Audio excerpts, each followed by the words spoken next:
Hello everyone. जैसा कि हम लोग अपने पिछले वीडियोस में हिंद चीन में राष्ट्रवाद को पढ़ रहे थे, यह मैं कक्षा 10वीं का जो चला रहा हूँ, यह चलता रहेगा आपका। कक्षा 10वीं का जो पार्ट है ये चलता रहेगा आपका, ठीक है। देखते रहो तुम लोग लाइट को। कैमरा सही है ना? कक्षा 10वीं का जो ये पार्ट है ये आपका चलता रहेगा, और हिंद चीन में राष्ट्रवाद का ये चौथा टॉपिक पर, ये चौथा वीडियो है इसी टॉपिक पर। आज हम फिर से इसको जानेंगे और समझेंगे क्या क्या जो है घटनाएं घटी। अभी हम पूरा नहीं किए थे इसको, यहाँ लिख सकते हैं ना।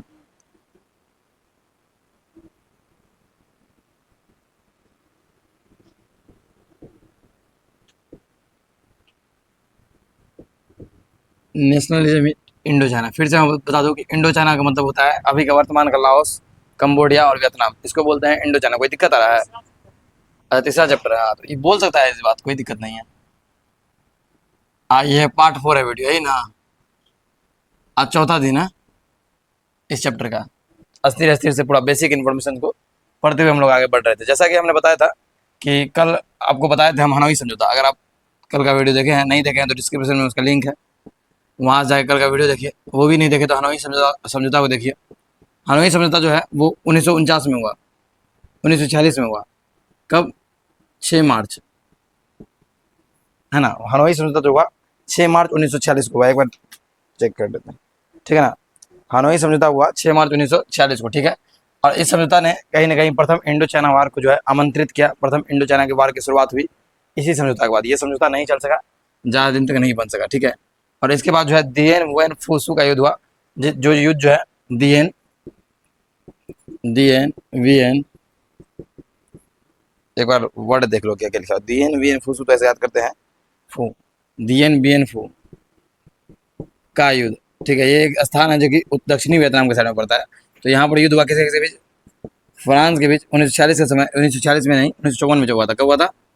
1954 में। फ्रांस और वियतनाम का लीड कौन कर रहा था? वो कल बताया था ये सब चीज़, इसीलिए इस पर डीप नहीं जाएंगे। वीडियो के डिस्क्रिप्शन में लिंक है उस वीडियो का, पुराने वाले वीडियो का, तो उसको आप देखिए, वहाँ से आपको ज़्यादा समझ में आएगा। पार्ट पीछे का पार्ट देख के आगे का पार्ट देखिए, वो ज़्यादा बेहतर रहेगा, ठीक है। इस युद्ध में जो है फ्रांस का हार हो गया, और फ्रांस को जो है 16,000 सैनिक जो है आत्मसमर्पण करना पड़ा। बताए थे रे? हाँ, बोलो ना। 16,000 सैनिक को क्या करना पड़ा था? आत्मसमर्पण करना पड़ा था। उसके बाद एक वार्ता पर बैठा गया, जैसा कि कल हम संधि के बारे में बताए थे। वार्ता कब होता है, कैसे होता है, वो हम बताए थे। तो उसके बाद वार्ता पर जो बैठा उसको बोलते हैं जिनेवा समझौता। क्या बोलते हैं? जिनेवा समझौता। ये हुआ तुमको मई 1954 में। कहाँ, कब हुआ? इस समझौता का उद्देश्य क्या था? इसका उद्देश्य था इंडो चाइना क्षेत्र में, इंडो चीन क्षेत्र में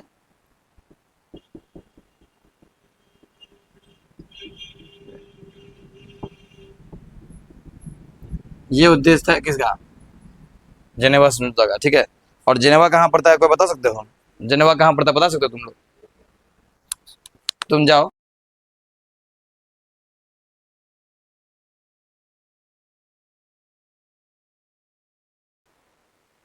ठीक है, जेनेवा समझौता जो हुआ वो जेनेवा कहाँ पर है, तुम बता सकते हो? जेनेवा कहाँ पर है, बोलो। कहाँ है रे? स्विट्जरलैंड की राजधानी है जेनेवा। स्विट्जरलैंड में जेनेवा, ठीक है। राजधानी है कि नहीं पता। स्विट्जरलैंड में। कहाँ पर है?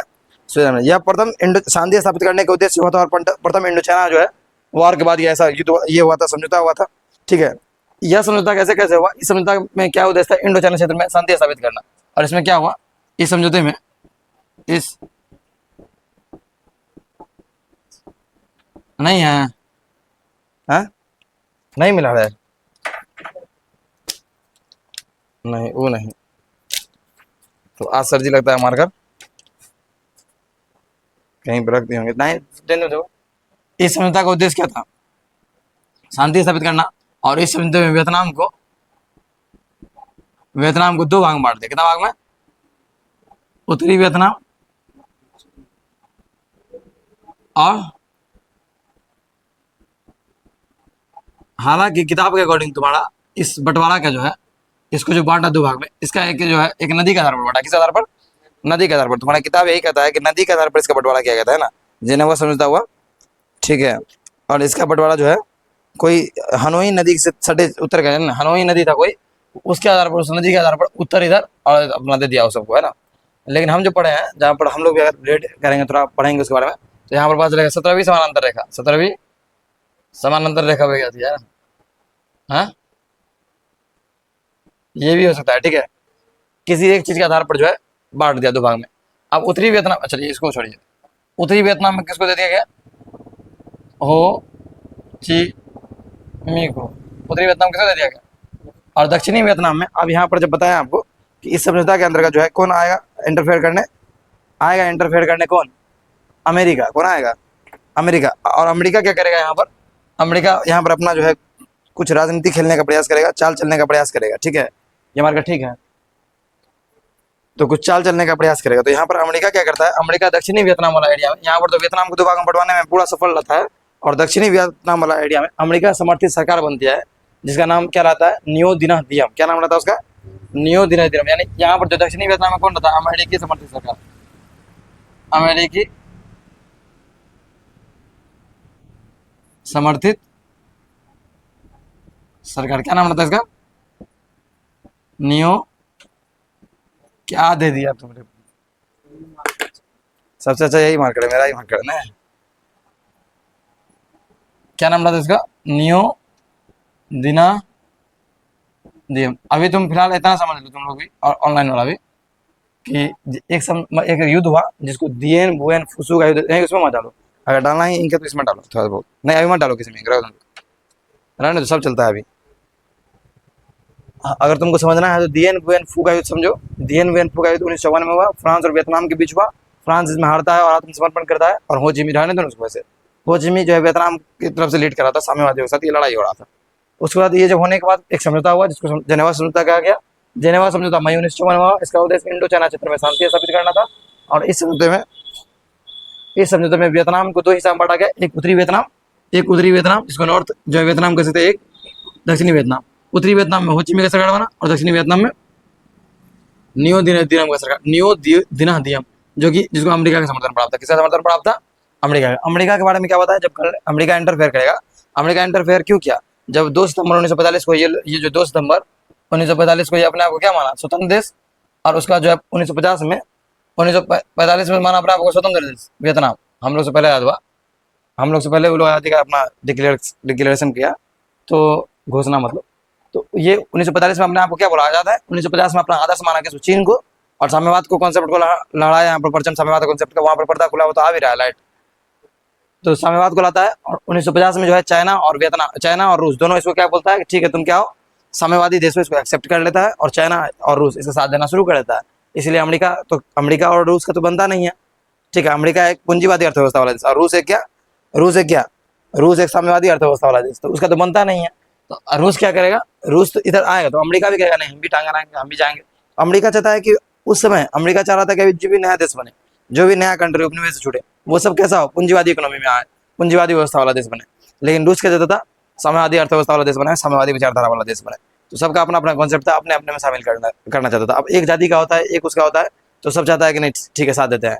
तो अमेरिका तो पूरा इसको नहीं बना पाया है, ठीक है। अमेरिका ये पूरा वियतनाम को पूंजीवादी अर्थव्यवस्था बनाने में असफल रहा, पूंजीवादी अर्थव्यवस्था को नहीं बना पाएगा, लेकिन इसको बंटवारा कर दिया जेनेवा समझौता में, ठीक है। बंटवारा करवाने में सफल रहा, और एक सेट क्या कर लिया? दक्षिणी वियतनाम में अपना सरकार दे दिया, ठीक है। अमेरिका समर्थित सरकार नियो दिनह दियम। अब तुमको ये समझना है कि 1954 के बाद जो है ये अपना चल रहा है, ठीक है। और 1954 के बाद कहा भी गया, क्या कहा गया समझौता में कि अगर यहाँ की जनता चाहेगी, यहाँ की और यहाँ की, तो इसका जो है चुनाव के माध्यम से एकीकरण करा लिया जाएगा, ठीक है। इसमें कहा गया था कि वियतनाम का बंटवारा 17वीं समानांतर रेखा के आधार पर बता दिया, और वियतनाम को, उत्तरी वियतनाम का हिस्सा साम्यवादियों को दिया गया। ये दो भाई, किसको दिया गया? उत्तरी वियतनाम किसको दिया गया? हो चिमी को। हो चिमी क्या था? बोलो, साम्यवादी नहीं था, साम्यवादियों को दिया गया। और जो है वियतनाम का दक्षिणी हिस्सा जो है अमेरिका समर्थित सरकार किसको दिया गया? नियो दिनह दियम को दिया गया। इस समझौते का मुख्य उद्देश्य इंडो चाइना क्षेत्र में चल रहे युद्ध को रोकना और वहां शांति बहाल करना था, ठीक है। अब देखो 17वीं समानांतर रेखा जो वो एक अक्षांश से, वो सब छोड़ दो, इतना समझ में आ गया तुम लोग को, तो आगे बढ़ो इसमें, है ना। अब क्या किया कि बोला क्या, देखो यहाँ पर भी एक बात और कहा गया इसमें, हो चिमी का बात हो रहा है, तो वियतनाम का भी, ये सॉरी हिंद चीन का बात हो रहा है, पूरा इंडो चीन में जितना जहाँ पे युद्ध हो रहा है सबका बात हो रहा है। तो कंबोडिया और लाओस के बारे में भी यहाँ पर चर्चा होता है, ठीक है। उत्तरी वियतनाम। और इसके बाद देखो लाओस और कंबोडिया में जिनेवा समझौता के फलस्वरूप शासन व्यवस्था बदल गई। ठीक है, जिनेवा समझौता के बाद वहाँ वैध राजतंत्र को स्वीकार किया गया और संसदीय प्रणाली को अपनाया गया, है ना। वहाँ पर भी राजतंत्र को स्वीकार करके संसदीय प्रणाली, डिसीजन थोड़ा जो है लोक जनता के हित में इस तरह का किया गया काम। यद्यपि ये जो है न्यूट्रल देश फिर भी जो है बना रहता है। ठीक है, साम्यवादी प्रभाव इस देशों में बढ़ रहा है। इन देशों में कंबोडिया और लाओस में भी क्या हो रहा था, साम्यवादी प्रभाव बढ़ रहा था। कंबोडिया और लाओस भी अपने आप को साम्यवाद की तरफ ले आ रहा था, इसीलिए अमेरिका उस पर हमला भी करता है, अमेरिका उसको मारता भी है। ठीक है, दूसरी तरफ अमेरिका इन क्षेत्रों में साम्यवादी प्रभाव को जाने से रोकने को कल संकल्प था, यानी कि पूरा एकदम लगा हुआ था। ठीक है, हमको ये समझना एक चीज और, जैसे जेनेवा समझौता की देखरेख के लिए, जेनेवा किताब में है दिया हुआ कि नहीं, जेनेवा समझौता की देखरेख के लिए जो है वहां पर त्रिसदस्यीय अंतर्राष्ट्रीय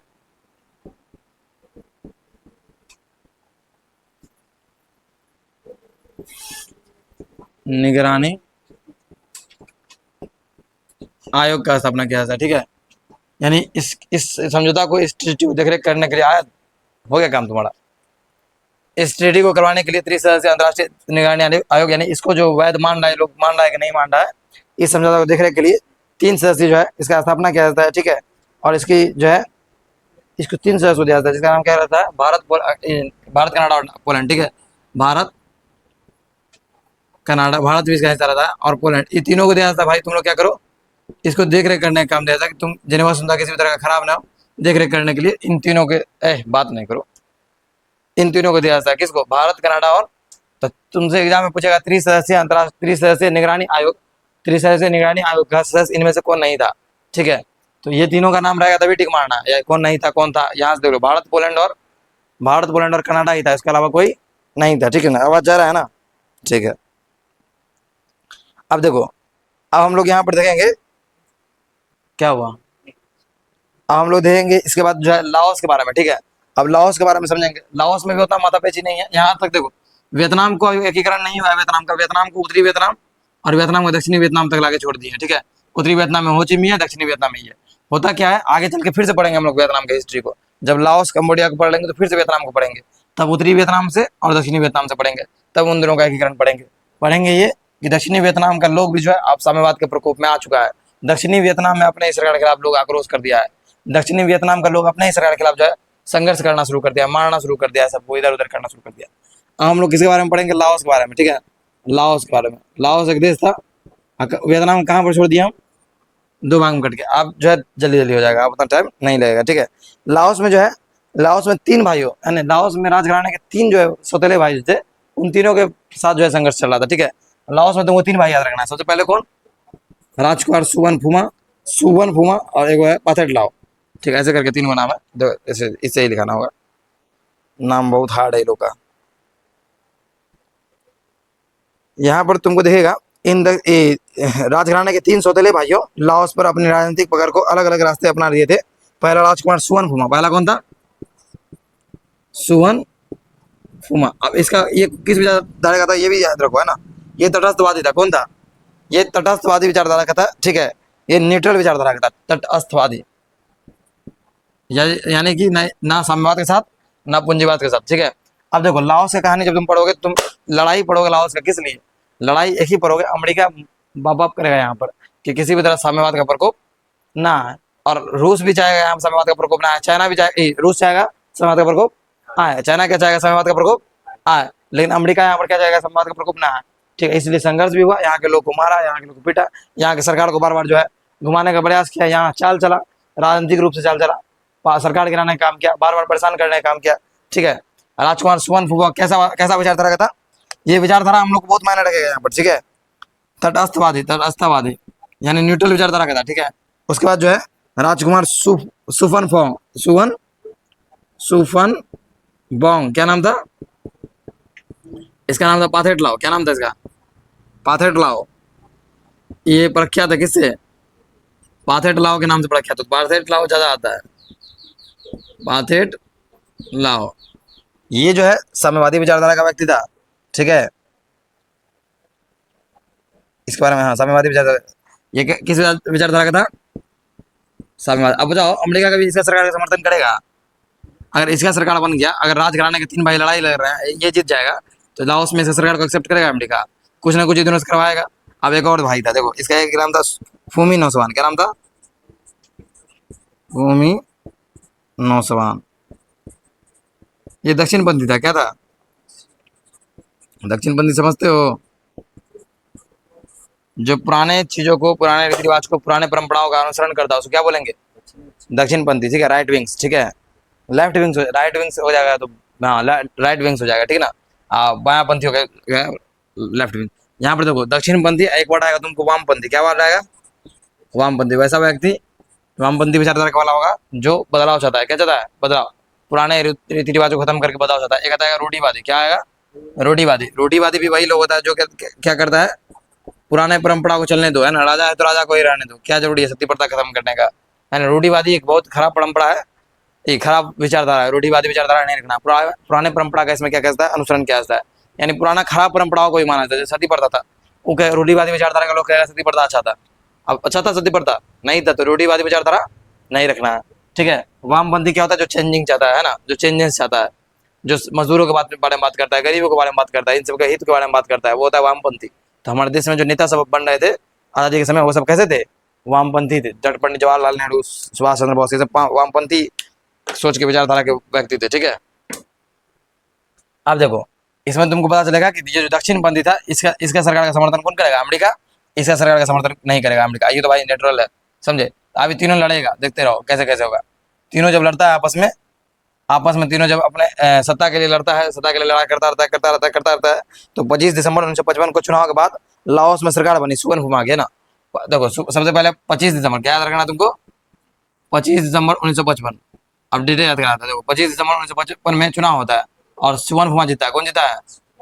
चुनाव। और चुनाव में जीता कहाँ पर? चुनाव हो रहा है लाओस में। और चुनाव में जीता कौन? राजकुमार सुवन फुमा। कहाँ गया सुवन फुमा? देखो अब बताओ सुवन फुमा क्या कैसे विचारधारा का है? तटस्थवादी। नहीं अमेरिका के साथ जा रहा है, नहीं रूस के साथ जा रहा है, फिर तो षड्यंत्र के खिलाफ रचा जाएगा कि नहीं है? अब देखो आप कहोगे षड्यंत्र रचा जाएगा। देखो धीरे धीरे जब षड्यंत्र रचते रचते जो है इस साम्यवाद वाला लोग जो है सफल रहता है, और साम्यवाद इससे क्या होता है? सुवन फुमा से क्या होता है? मिल जाता है ना। 1900 ये हुआ 55 में, और 1957 में पाथेट लाओ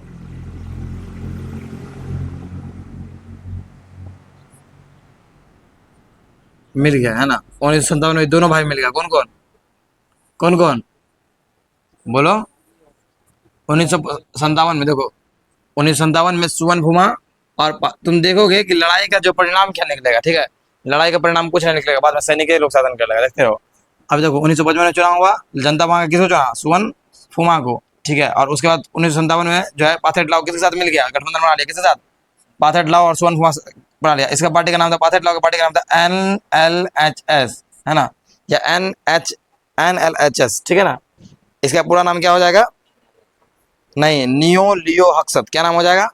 नियो नियो लियो हक्सत। क्या नाम हो जाएगा? इसीलिए इसका शॉर्ट फॉर्म क्या है? NLHS। ये पार्टी था किसका? तो तुमसे पूछेगा NLHS को लाओस में सत्ता में कब इसको जगह मिला? किस वर्ष जगह मिला था? किस वर्ष जगह मिला? 1957 में। तो इसके पार्टी को भी जगह मिला। ठीक है।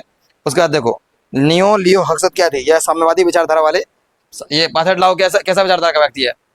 इसका पार्टी किस विचारधारा का रहेगा? तो NLHS अगर पाथेट लाओ का तो किस विचारधारा वाला पार्टी रहेगा? साम्यवादी विचारधारा वाला पार्टी था, है ना, जिसे समझौते के बाद 1957 में सत्ता में जगह मिला इस पार्टी को। ठीक है। उसके बाद देखो लाओस में सैनिक सरकार का गठन किसी ने। उसके बाद होता क्या है? ये जब इस देखो पाथेट लाओ क्या करता है? पाथेट लाओ को भी जगह मिलता है ना। यह स्थिति अमेरिका के लिए असह्य थी। अमेरिका चाहेगा कि ऐसा हो? साम्यवाद अब घुस गया लाओस में, किसका सरकार बन गया? साम्यवाद तो घुस ही नहीं गया, और तटस्थ था ये तो, मान लो ये तो तटस्थ था, लेकिन साम्यवाद तो घुस गया। अमेरिका क्या चाहेगा? ऐसा हो? अमेरिका कभी नहीं चाहेगा ऐसा हो, है ना। तो अमेरिका इसके खिलाफ षड्यंत्र रचना शुरू कर दिया। ठीक है। अब देखो यह स्थिति अमेरिका के लिए असहाय थी, क्योंकि माथेट लाओ यानी पाथेट लाओ वामपंथी था। वामपंथी था ना, पाथेट लाओ क्या था? वामपंथी, यानी कि अच्छा विचार वाला व्यक्ति था, समझे। वो मजदूरों के हित में बात करता था। ठीक ना। अमेरिका षड्यंत्र के कारण दोनों भाइयों में समझौता टूट गया। अमेरिका इतना ना कुछ किया षड्यंत्र वगैरह इसके पीछे कि इन दोनों भाई का क्या हुआ? समझौता टूट गया। समझौता क्या हुआ? टूट गया, और पुनः गुरुला युद्ध शुरू हो गया। समझौता जैसे टूटा और फिर अंदर अंदर क्या हुआ? युद्ध होना शुरू हो गया। ठीक है। इसका सेना इससे लड़ा, इसका सेना इससे लड़ा। गुरुला युद्ध क्या बताए थे? छिप के वार करना, फिर भाग जाना, ठीक है, कोई परिणाम नहीं आना। इसी बीच तीसरे भाई जनरल फूमी नौसवान को मौका मिल गया, उसने निर्वाचित सरकार का तख्ता पलटकर दक्षिणपंथी सरकार बना ली। जब इन दोनों का जो है क्या होगा, कुछ समय बाद क्या होगा, कुछ समय बाद अमेरिकी षड्यंत्र के कारण समझौता क्या हुआ, टूट गया और सरकार खत्म हो गया, सरकार गिर गई, सरकार और गुरिल्ला लिख दो ना, गुरिल्ला युद्ध शुरू हो गया और गुरिल्ला युद्ध शुरू हुआ। अब जो जब ऐसा हुआ, किसको मौका मिला, किसको मौका मिला बताओ। इसका जो एक भाई था, क्या नाम था, फूमी नौसवान, क्या नाम था, यानी कि वामपंथी विचारधारा का लोग था, देखा खाली है कोई सब बिजी है लड़ने में, तो क्या बोला कि हम ही कब्जा कर रहे थे, तो फूमी नौसवान को मौका मिल गया और फूमी नौसवान दक्षिणपंथी का अनुसरण करता था। अमेरिका इसको समर्थन किया, अमेरिका ऐसा क्या किया, समर्थन किया, है ना। 3 माह बाद फिर तख्ता पलट हुआ, है ना, चलने वाला नहीं था ये इसके सरकार बनने के बाद 3 महीना बाद, कितना महीना बाद, 3 महीना बाद फिर क्या हुआ, तख्ता पलट हुआ, क्या हुआ, तख्ता पलट। वहां क्या सैनिक क्या हुआ, विद्रोह कहते हैं, सैनिक विद्रोह हो गया, ठीक है, और सैनिक विद्रोह हुआ, सैनिक क्या क्या सब कुछ पे कब्जा कर लिया। तो कैप्टन कांगली एक नाम है, देखो किताब में, कैप्टन कांगली, ठीक है, और कैप्टन कांगली के नेतृत्व में क्या बन गया, सैनिकों का सरकार बन गया, कैप्टन कांगली के नेतृत्व में सैनिकों का सरकार बन गया। पूरा कहानी समझ में आया। लाओस एक कंट्री था जहां पर गृह युद्ध चल रहा था 3 सौतेले भाइयों के बीच सत्ता को लेकर। सुवनफुमा जो तटस्थवादी विचारधारा का था, सुवनबोंग जिसका नाम पथेट लाओ भी था, साम्यवादी विचारधारा का था, फूमी नौसवान जो दक्षिणपंथी का अनुसरण करता था, ठीक है। 25 दिसंबर 1955 को वहां चुनाव होता है लाओस में, और जीता कौन है, सुवनफुमा। 1957 में लाओस में पथेट लाओ भी से मिल जाता है, NLHS उसका पार्टी का नाम रहता है, नियो लियो हक्सक पार्टी का नाम रहता है, ये एक साम्यवादी विचारधारा वाला पार्टी था। अमेरिका को ये सही नहीं लगा, अमेरिका इस दोनों के बीच लड़ाई करवा दिया। लड़ाई करने के बाद जो है वहां पर युद्ध शुरू हुआ, और युद्ध शुरू हुआ तो इस बीच में मौका मिल गया किसको, फूमी नौसवान को। और फूमी नौसवान एक दक्षिणपंथी विचारधारा वाला व्यक्ति था, ठीक है। तो फूमी नौसवान क्या करता है, फूमी नौसवान जब यहाँ आता है सत्ता में, अपना सरकार बना लेता है वहां पर जब समय देखता है तो, लेकिन 3 महीना के अंदर ही क्या होता है, 3 माह के अंदर ही सैनिक क्या करता है, विद्रोह करता है, और सैनिक सरकार कौन बनता है, कैप्टन कांगली, कैप्टन कांगली, ठीक है। तुमसे पूछेगा कि लाओस में सैनिक सरकार का गठन किसके नेतृत्व में हुआ, क्या बताओगे, लाओस में सैनिक सरकार का गठन किसके नेतृत्व में हुआ, कैप्टन कांगली। लाओस समस्या के लिए समाधान के लिए 14 राष्ट्रों का सम्मेलन बुलाया गया मई 1961 में जकार्ता में, ठीक है। जब ये सब हो रहा था तो लाओस के गृह युद्ध में अमेरिका रूस के परोक्ष सहभागिता में एक बार फिर विश्व शांति खतरे में डाल दिया, ठीक है। ये सब अमेरिका और रूस अपने महत्वाकांक्षी के लिए, अपने सब कुछ के लिए कहीं ना कहीं विश्व शांति को खतरा में डाल रहा था, ठीक है। तब भारत ने जेनेवा समझौता का अनुरूप, यानी जेनेवा समझौता का निगरानी करने वाला कौन था, भारत। तो भारत बोला कि अंतर्राष्ट्रीय नियंत्रण आयोग को पुनः जीवित करने की मांग उठाई, यानी भारत कहता है कि फिर से इसको हो और फिर से एक बार सम्मेलन हो, ठीक है। क्योंकि ये जो अशांति के लिए जो जिसका उद्देश्य था इंडो चाइना में शांति स्थापित करना, ये क्या हो रहा है, ये समझौता क्या हो रहा है, खराब हो रहा है, ठीक है। इसलिए भारत उसके लिए आवाज उठाया वहां पर। अंततः इस समस्या पर 14 राष्ट्रों का एक सम्मेलन बुलाना तय हुआ, जिसमें लाओस के तीनों पक्षों की भागीदारी पर रूस अमेरिका के सहमत थे। मई 1961 में सम्मेलन हुआ, जिसमें सभी राजकुमारों ने संयुक्त राष्ट्र मंडल पे सहमति की, ठीक है। मई 1961 में एक सम्मेलन होता है, ठीक है, मई 1961 में। और ये यहाँ देखो, यहाँ आ जाओ, अब देखो इसका परिणाम क्या हुआ, कैप्टन कांगली के हाथ में आने के बाद फिर जो है भारत जब वहां पर कहता है कि नहीं, जेनेवा समझौता का गलती हो रहा है, मई 1961 में 14 राष्ट्रों का सम्मेलन बनाता है, और तीनों भाई को क्या कहता है, कुछ तुम लोगों, कुछ तुम लोगों, कुछ तुम लोगों, है ना। आज इस पर सहमति हो जाती है। इस तरह से लाओस में गृह युद्ध समाप्त हो जाता है। गृह युद्ध मतलब समझते हो ना, लाओस के अंदर ही युद्ध हो रहा था, ठीक है ना, लाओस के अंदर ही युद्ध हो रहा था, है ना। अब देखो, अमेरिका दक्षिणी वियतनाम के सैनिक लाओस में प्रवेश क्यों किया था, है ना। अमेरिका क्या था, लाओस के अंदर बहुत सारा सैनिक लेकर चला आया था। तो अमेरिका क्यों लाया था सैनिक, ताकि जो है एक रास्ता था उस बीच में, ठीक है। अभी और कहानी से, हालांकि इसमें है, देखो मंत्रिमंडल बन गया, परंतु अमेरिका षड्यंत्र के कारण लाओस के विदेश मंत्री की हत्या हो गई। देखो इतना तो हुआ, तीनों भाई को मंत्रिमंडल मिल गया वहीं 1961 में, लेकिन अमेरिका को अभी विरास नहीं आया ये चीज। अमेरिका फिर से जो है कुछ ना कुछ करता है और वहां के विदेश मंत्री का हत्या होता है, ठीक है। कहाँ के, लाओस के, ठीक है। अब देखो पुनः फिर क्या हो गया, गृह युद्ध शुरू हो गया अमेरिका लाओस में। चूंकि अमेरिका लाओस में साम्यवादी प्रसार नहीं चाहता था। अमेरिका क्या चाहता था, साम्यवादी प्रसार नहीं, अमेरिका नहीं चाहता था कि लाओस में क्या हो, साम्यवादी प्रसार हो। अब चुनाव द्वारा सुवनफुमा को प्रधानमंत्री बनाया गया, सुवनबोंग उप प्रधानमंत्री बना। इससे असंतुष्ट पास हुए, देखो चुनाव फिर हुआ, सुवनबोंग बना प्रधानमंत्री उप प्रधानमंत्री, क्या दिया हुआ, सुवनफुमा को प्रधानमंत्री बनाया गया और सुवनबोंग को ये प्रधानमंत्री, ठीक है। तब जो है फिर से असंतुष्ट होकर एक व्यक्ति एक भाई जो है क्या करता है, वो जो है 1970 में लाओस पर आक्रमण कर देता है। किसे? समझे, तीनों भाई में दो भाई, यहाँ पर किताब दिया हुआ है सुवनफुमा, ठीक है, और सुवनबोंग, ठीक है। देखो किताब का ही एरर दिखाते हैं हम लोग, और सुवनबोंग का ही नाम दिया हुआ है यहाँ पर। सुवनफुमा तटस्थवादी था, सुवनबोंग जो पाथेट लाओ के नाम से विख्यात है, ठीक है। और यहाँ पर क्या दिया हुआ है कि हाँ, सुवनफुमा को प्रधानमंत्री बनाया गया और सुवनबोंग को उप प्रधानमंत्री बनाया गया, है ना। सुवनबोंग को उप प्रधानमंत्री बनाया गया, लेकिन इससे असंतुष्ट पाथेट लाओ दे दिया है, ठीक है। इससे असंतुष्ट फूमीनोसवान होगा। क्या होगा? फूमीनोसवान होगा, ठीक है। क्या करता है, अपने सरकार के खिलाफ जो विद्रोह करता है, ठीक है ना। और सन 1970 में अगर पाथेट लाओ है तो पाथेट लाओ उप प्रधानमंत्री था, और उप प्रधानमंत्री क्या कर दिया, अपने सरकार के खिलाफ विद्रोह कर दिया, है ना। यहाँ पर जैसे किताब में लिखा हुआ है 1970 में लाओस पर आक्रमण कर जॉर्ज के मैदान पर कब्जा कर लेता है। किस बार? जॉर्ज के मैदान, वहाँ लाओस में एक मैदान था, उसका नाम था, ठीक है। हालांकि अमेरिका ने इस युद्ध में जमकर बमबारी की, ठीक है। अमेरिका इसमें क्या करता है, बहुत बमबारी करता है। किसका सहयोग करता है? फूमीनोसवान का सहयोग करता है, और बमबारी करता है अमेरिका। कहाँ पर? लाओस में बहुत बमबारी करता है। किंतु पाथेट लाओ ने लाओट के आक्रमण को नहीं रोक सका। किंतु पाथेट लाओ जब आक्रमण करना शुरू किया तो उसको रोक नहीं सका। अमेरिका साथ दे रहा था उन लोग का, जो उस ऊपर वाला था, लेकिन पाथेट लाओ क्या था, साम्यवादी विचारधारा का होता है, ये लड़ रहा था अपने लिए, ठीक है ना। अमेरिका पूंजीवादी वाला था, इसीलिए अमेरिका नहीं चाह रहा था कि पाथेट लाओ कहीं पर कब्जा कर ले, समझा। रूस ने लाओस पर आक्रमण कर उसकी बिगड़ती स्थिति को जिम्मेदारी अमेरिका को सौंपा गया, है ना। अमेरिका के खुलकर युद्ध में आ जाने से यह जटिल स्थिति उत्पन्न हो गई। 1971 में हजारों दक्षिण सैनिकों ने लाओस में प्रवेश किया, है ना। 1971 में क्या हुआ, बहुत सारा सेना कहाँ प्रवेश कर गया? लाओस। कहाँ प्रवेश किया? लाओस। उनके साथ अमेरिका सैनिक, युद्धक विमान और बर्फ बमबारी के हेलीकॉप्टर सब थे। इनका उद्देश्य क्या था? हो ची मिन्ह मार्ग पर कब्जा करना। अब टॉपिक बदल गया, क्या हो गया? टॉपिक बदल गया। तुम्हारा एक चीज हमको छूट गया, ठीक है, एक छूटा गया। कितना मिनट का वीडियो बना? अच्छा चलो कोनो बात नहीं, टॉपिक आप बदलेगा। आप देखो, हुआ हुआ आंदोलन, हुआ हुआ आंदोलन, यह आंदोलन 1939 में हुआ। कब हुआ? और इस आंदोलन को जो है, इस आंदोलन का लीड कौन कर रहे थे, कोई बता सकते हो? नाम बड़ा अच्छा था, हुइन फूसो, हुइन हुइन फूसो। देखो ये कोई आंदोलन वगैरह नहीं था, ये एक धार्मिक आंदोलन था। कैसा आंदोलन था?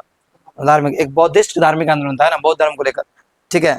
ये इतना खतरनाक आंदोलन था, ये इतना खतरनाक धार्मिक आंदोलन था, जो हुआ हुआ आंदोलन था उस क्षेत्र में हुआ था, इंडो चाइना में, जिसमें आत्मदाह तक शामिल था। क्या शामिल था? आत्मदाह, यानी कि आदमी को मार, आदमी जो है खुद जो है क्या कर लेता था, अपना शरीर क्या कर लेता था, जला लेता था। इतना ना मतलब उसमें घुस गया था, है ना, धार्मिक आंदोलन, धार्मिक धर्म को, समझ रहे हो। तो हुआ हुआ एक बौद्धिक धार्मिक आंदोलन था, जो 1939 में हुआ, इंडो चाइना में हुआ। इसका नेता कौन था? हुइन फूसो हुआ था, ठीक है। इस आंदोलन में क्या था? आत्मदाह तक शामिल था, समझे। तो ये खत्म हो गया। उसके बाद बचा क्या तुम्हारा? 1970 में तो वहाँ लड़ाई हो ही रहा है, ठीक है। और अमेरिका वहाँ मजा लेने के लिए क्या कर रहा है? अमेरिका वहाँ मजा लेने के लिए अपना सेना ले आया। अमेरिका सेना लाने का उद्देश्य क्या था? हो ची मिन्ह मार्ग पर कब्जा करना। हो ची मिन्ह मार्ग जानते हो क्या था? हो ची मिन्ह मार्ग वही था, हो ची मिन्ह मार्ग। देखो ये एक रास्ता था, क्या था? रास्ता जो कि वियतनाम के जंगलों से, लाओस के जंगलों से, कम्बोडिया के जंगलों से होते हुए गुजरता है। लाओस और कम्बोडिया के जंगलों से होते हुए कहाँ पहुंचता है? उत्तरी वियतनाम, दक्षिणी वियतनाम, समझे। और वो रास्ता था क्या? रसद लाने का, बारूद लाने का, समझे। देखो यह उत्तरी वियतनाम से दक्षिणी वियतनाम तक 1000 सैनिक और हथियार सैनिक पहुंचाने वाला, है ना। इधर हो जाएंगे, है ना। उत्तरी वियतनाम से दक्षिणी वियतनाम तक का रास्ता था, जिससे देखो आप उत्तरी वियतनाम से दक्षिणी वियतनाम तक डायरेक्ट तो जाएगा नहीं सीधा सीधे, तो ऐसे करके घूम के जाता था, समझे। और जब घूम के जाता था तो लाओस और कम्बोडिया के जंगलों से होते हुए जाता था हो ची मिन्ह मार्ग, समझे। इससे हथियार पहुंचा, इसका मेन काम, ये मेन मकसद क्या था? हथियार वगैरह पहुंचाना यहाँ उत्तरी वियतनाम से दक्षिणी वियतनाम, ताकि दक्षिणी वियतनाम में सरकार के खिलाफ वो क्या कर पाए? रिवॉल्ट कर पाए, क्योंकि दक्षिणी वियतनाम किसके हाथ में था? किसके हाथ में था? हाँ, तो अमेरिका क्या चाहेगा? हो ची मिन्ह मार्ग पर कब्जा करना चाहेगा ना। तो अमेरिका जो है चाहता है क्या, कि हो ची मिन्ह मार्ग पर हम क्या कर ले? कब्जा कर ले, ठीक है। तो इसी उद्देश्य से लाओस में अपना सैनिक लगा रखता है, समझे। अब देखो सैनिक के साथ साथ जो है विमान, बर्फ बम वर्षक हेलीकॉप्टर, यानी बम, जिससे बम का वर्षा कराने के लिए, इसका उद्देश्य जो है हो ची मिन्ह मार्ग पर कब्जा करना था। पाथेट लाओ ने रूस और ब्रिटेन से अनुरोध किया कि वे अमेरिका पर दबाव डाले और उन्हें रोके, है ना। पाथेट लाओ अपने जो देश थे, रूस साम्यवादी देश, और ब्रिटेन से भी अनुरोध करता है, क्या करो तुम, अमेरिका को रोको, ठीक है। अमेरिका गलत कर रहा है इस क्षेत्र में, क्योंकि हम तो इतना स्ट्रांग नहीं है। परंतु चीन ने अमेरिका को धमकी दी। चीन भी साम्यवादी विचारधारा का देश था, ठीक है ना। चीन अमेरिका को धमकी देता है। पहले अमेरिका को लगा कि वो युद्ध जीत लेगा, परंतु हो ची मिन्ह मार्ग पर जाकर उसकी सेनाएं फंस गई, ठीक है। जब हो ची मिन्ह मार्ग को वो लोग ग्रसित करता था, तोड़ता था, तो वहाँ के लोग इतने एक्टिव थे कि तुरंत उस मार्ग को ठीक कर लेते थे, ठीक है। तो वहाँ पर उसकी सेना फंस गई, ठीक है। लाओस के प्रबल प्रतिरोध के कारण उसके लिए उसको वहाँ से वापस लौटना ही एकमात्र साधन लगा, ठीक है। लाओस वगैरह इतना उसका विरोध किया कि वहाँ से उसको क्या करना पड़ा? वापस लौटना पड़ा। इस तरह अमेरिका ने अपने आक्रमण में वामपंथ के प्रसार को रोक नहीं सका, ठीक है। इस तरह अमेरिका जो अपने आक्रमण से भी क्या कर पाया, लाओस के जो ये गृह युद्ध चल रहा था उसमें जो है कहीं ना कहीं साम्यवाद को रोक नहीं पाया, और यहाँ पर लाओस में जो अंततः जो है साम्यवादी सरकार का ही गठन होगा बाद में, ठीक है। और पाथेट लाओस सब जो है अपना सत्ता में आ जाता है, ठीक है ना। ये हो गया तुमको लाओस की कहानी खत्म, ठीक है। अब तुम लोग को पढ़ना है किसे कहानी, अब तुम लोग को पढ़ना है किसे कहानी, कंबोडिया की कहानी, ठीक है। जिनेवा समझौता के बाद जो है कंबोडिया में किस प्रकार शासन व्यवस्था, देखो जिनेवा समझौता पूरा इंडो चाइना के लिए हुआ था, तो यहाँ लाओस में तो तुम देखे रही लाओस में चुनाव वाला प्रक्रिया वैसे यहाँ भी हुआ था, ठीक है। कंबोडिया में, तो कंबोडिया में संवैधानिक राजतंत्र को स्वीकार किया गया, जैसे कि लाओस में किया गया था, ठीक है। राजतंत्र को स्वीकार किया गया गणतंत्र को लेकर, गणतंत्र के साथ, है ना, कि जनता के का बातों को भी रखा जाए, ठीक है। तो कंबोडिया में भी कुछ ऐसा ही किया गया। तो कंबोडिया कितना मिनट का वीडियो बना रहे, 30। कितना टाइम हो रहा है, 3 बस।